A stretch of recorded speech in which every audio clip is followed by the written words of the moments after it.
මේ මම නැගිට්ටේ මේක ඇතුළට ආපු පළවෙනි දවස් විදිහට. මේ මෙතෙන්ට ආපු විදිහට. ඒතකොට සමහර විට මෙතන ඉන්නවා මේකේ සෑහෙන කාලයක් නියෝජනය කරපු ගරු මන්ත්‍රීවරු. ඒතකොට මං කිව්වේ ඒ ඕනම එකක් ඒ වෙලාවේදී එහෙම හරි. හැබැයි මේ මොහොත ගන්නකොට අපි ඔක්කොමලා මේ අලුත් තත්වයකට අලුත් වෙච්ච අය. ඒතකොට ඒකේ හොඳ සංකේතයක් තමයි මේ සභාපතිතුමාටින් ලස්සන වචනයක් කියුණා අපේ 26 දෙනා. ඊට වඩා කියන්න මොකක්වත් මේකේ වෙන වචනයක් නැහැ. මේ අපේ 26 දෙනා. ගැටුමක් නැති මහියංගනේ හදන්න ආපු අපේ 26 දෙනාගේ සංයුතිය. ඒක ලොකු හොඳ අර්ථ දැක්වීමක්. පළවෙනිම යෝජනාවක් ආවා අතෝසවා එකඟ වෙන්න කියලා. හරි අපූර්වට සුන්දර විදිහට 26 දෙනා මත් ඉස්සුවා.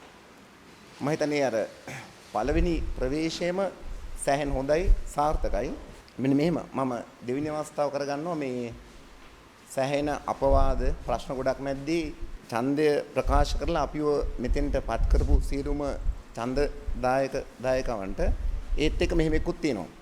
මම එහෙම කිව්වොත් ඒක ටිකක් අවස්ථාවාදී. ඒකට හේතුව මට උඩින් මේ කැරගෙන ෆෑන් එක මම මේ කතා කරන මයික් එක හොඳටම වැඩ නොකරත් මම මේ වාඩිනේ කැරගෙන පුටුව දුන්නේ මට ඡන්දෙ දීපුවා විතරක් නෙවෙයි.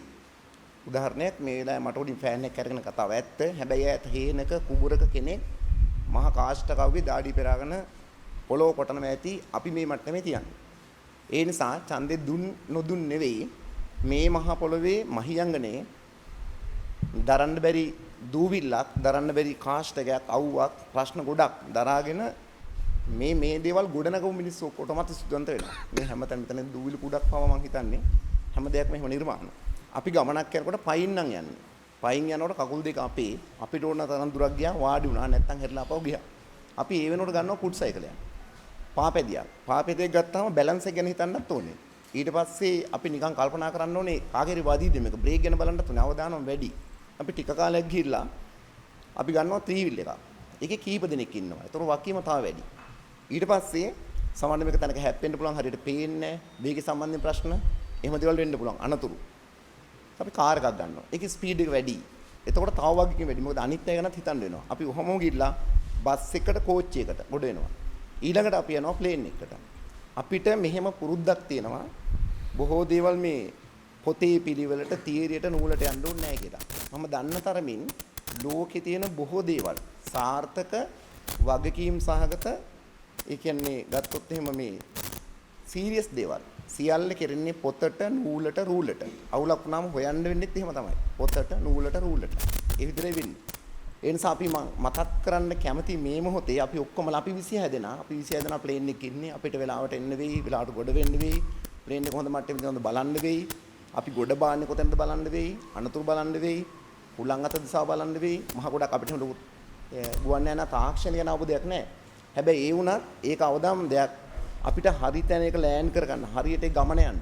ඒ වගකීම අපිට එනවා. ඒතකොට අපි මේකේ වාඩි වෙන්නේ හරියට නිකන් මේ ප්ලේන් එක වඩනා වගේ. මේක හරි තැනට අරන් යන එක අපි ඔක්කොම වගකීම. ඒත් එක්ක මේකත් චුට්ටක් මතක් කරලා ඉන්නවා. අපිටත් මගදීකදී හම් වෙනවා මේ සමහරු සර් කියනවා, සමහරු මන්ත්‍රීතුමා කියනවා, නමත් කියනවා. කොහොම කියලා ඉතින් කියනවා මෙහෙම.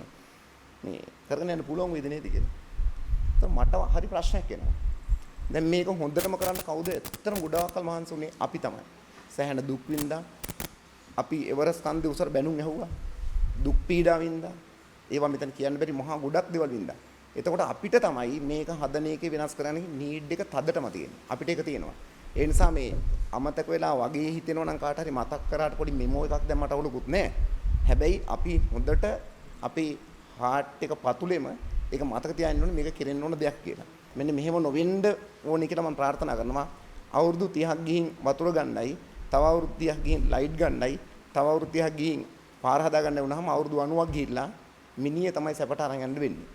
ඒක අපි දැනුවත් වුණත් මෙච්චර කාලෙක වරදක්. ඒ නිසා ඒ වැරදි නිවැරදි කරගන්නමින් සභාවේ පරාසය ඇතුළත ඒ රේන්ජ් එක ඇතුළත කළ හැකි උපරිම දේවල් ටික කරලා ඊළඟ අවුරුදු 4දී ප්‍රශ්න හොයන්න බෑ, ප්‍රශ්න නැති මට්ටමට කියන. එක කාලයක් තිබෝ ඒ කාලෙකදී මේ උපාධිධාරී හොයන්න බෑ රැකියාව දෙන්න. අපි අන්තිමට ගත්ත එකේදී උපාධිධාරු නැති වෙලා ගියා. ඊට පස්සේ උපාධිධාරු බෙහෙත කරත් නැහැ, ජොබ් එකක් දෙන්න. ඒ වගේ ප්‍රශ්න නැති මට්ටමට හදාගන්න බැරි කමක් නැහැ. එහෙම ශාස්ත්‍රීය පොළොවක් ජාතිගේ කිව්වා වගේ දාන්නේ ධනෙ නිකමල් පළතුරු පිරිජය භූමි රම්‍යා. මේ සභාව ගත්තොත් මම කියන්නේ හાર્ට් එක, මම කියන්නේ හදවත මේකට උඩින් කවුරුත් නැහැ. මම හිතන්නේ මෙතනින් තමයි ඒක කෙරෙන්න ඕනේ. එතකොට මේ නැගිටින්නේ නිදාගෙන හිටපු යෝධේ ඔහු ඉතා හොඳින් වැඩ කරයි. අපි හැමෝම එකට සහයෝග දෙමු. සභාවතුමීගේ වචනේ අපි 26 දෙනාම එක්කෙනෙක්.